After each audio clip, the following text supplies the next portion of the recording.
We're going to have at the top of the hour one of my favorite guests, my friend Ashley from Massachusetts.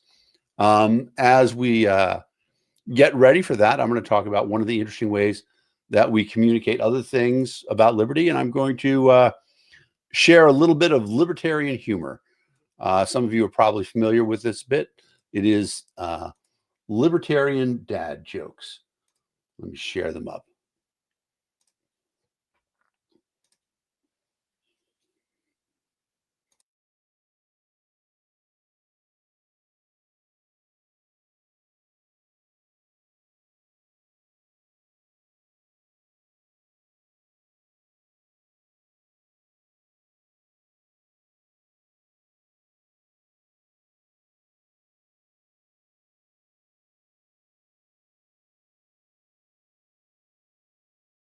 Sorry, once again, I forgot to put the sound on.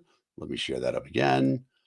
Here we go. Share audio. And here we go.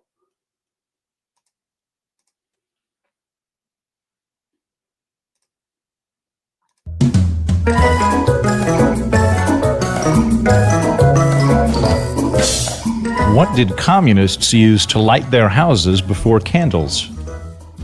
Electricity. I asked my North Korean friend how things were going there. He said I can't complain.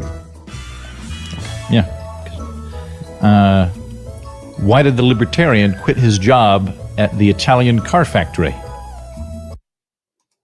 Because he hated fiat. Fiat.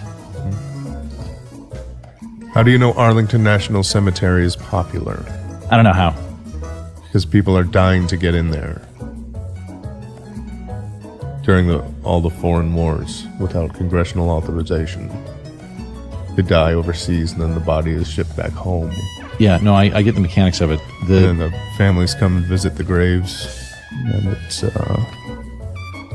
it's pretty crowded. I am not sure that joke works. Yeah, well, neither does nation building, but people keep trying it. Okay. Knock, knock. Get a warrant? Get a warrant. Okay. Oh, no, wait, I got one.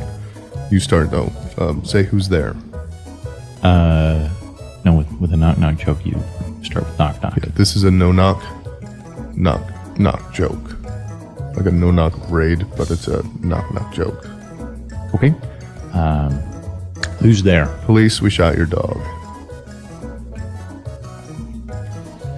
Whoops. Sorry, wrong house. What's the difference between Trump, Obama, and a claustrophobic Eskimo? I mean, there's lots of differences. Okay, well, for this joke, only the Eskimo doesn't want to get snowed in. Snowed in. Mm-hmm. Yeah. Why did the Afghani bride get cold feet? Why? Because her legs were blown off in an American drone strike. Extrajudicial, again, without congressional oversight or authorization.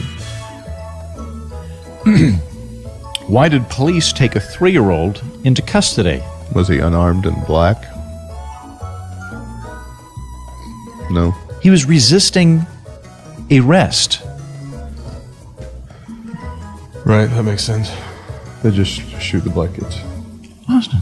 How can you disappoint a libertarian with only one lepo? What is Aleppo? God. Yeah, just like that. So those are pretty awful, but a little humor here and there is something that I think talks about the different ways that we communicate. It doesn't always have to be gold standard. It doesn't always have to be the nap. Sometimes there are libertarian dad jokes that help us to get the message across. One of the persons who's really great at getting the message across is my friend from Massachusetts. When I left Massachusetts, I was sad because I was leaving behind so many good libertarian friends. But actually, since I've moved to DC, Ashley and I have gotten to hang out more. Sometimes we went to a march together in DC. We've been on a lot of video podcasts together. And so it is once again my pleasure to welcome Ashley Shade. Hey, Ashley, how's it going? Hello, how are you today? I'm having a great day. We're talking about the fact that we've been on the air for quite a while, but I am just charged with energy. A lot of the things that people have been talking about have been really inspirational. And so I'm excited for all the things that I've learned about liberty. You are coming in with what I would say is a controversial idea. Love is the brightest flame of liberty. So what is it about love that makes it the brightest flame? Yeah, so love is the only way we can truly be free. When we harbor the feelings of hatred, when we harbor the feelings of anger and resentment towards our fellow human beings, we aren't free. Our minds are not free. We are shackled to these ideas. And when we learn to love and use love as a tool to bring people to freedom, it is the ultimate way of telling another person and showing another person that freedom and liberty are important to you, they're important to me, and they're important to everybody. Because as long as one of us is not free, none of us are free.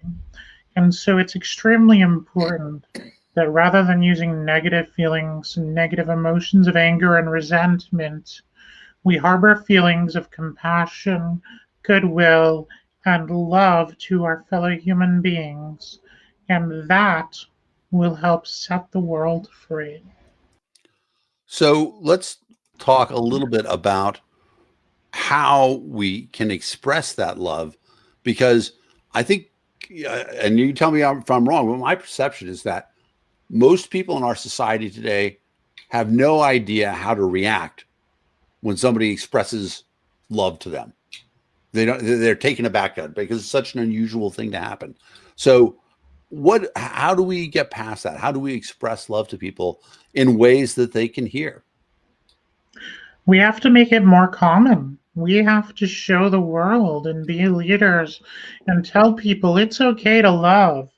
It's okay to be kind and compassionate and have empathy for our fellow humans on this earth, to understand that everyone has their own journey, that everyone has their own struggle. And I love that this event is called Peaceful Warrior, because everybody here, everybody listening, everybody at home, everyone who may listen to this at another time, everyone is a warrior in their own way. We all have our own personal battles and struggles that we go through on a day-to-day basis throughout our lives. And so we all have obstacles in our lives that we have to overcome. Some of us, many more than others. But I firmly believe that through love and compassion for our fellow humans, by making love a more regular topic of conversation, by expressing our love for each other and for humanity, that is something